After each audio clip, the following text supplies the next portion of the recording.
With Christmas returns in full swing, local postal shops feel the heat.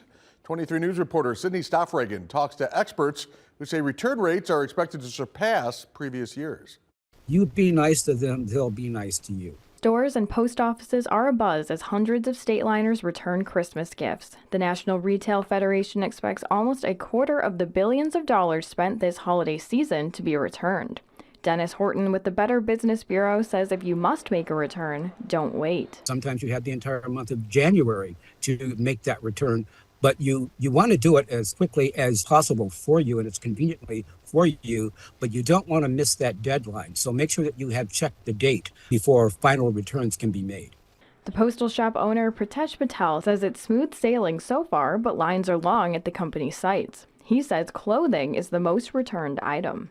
This year, we have seen a rush coming in and out. It's not that steady, but the Edgebrook location, we are seeing expected long rush over there. Return fees can go from several dollars to a percentage of the item's value and can make a major dent in your wallet. Horton says pay attention to store policies. Retailers don't have to accept your returned items. Retailers do go out of their way in terms of accepting and making exchanges. It's for goodwill and customer service. They will bend over backwards sometimes to help you if that product doesn't fit or it's something that you really just don't want. Working for you in Rockford, Sydney Stoffregan, 23 News.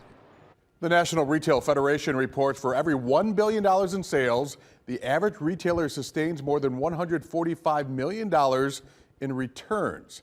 In all, they expect returns total more than $148 billion this year.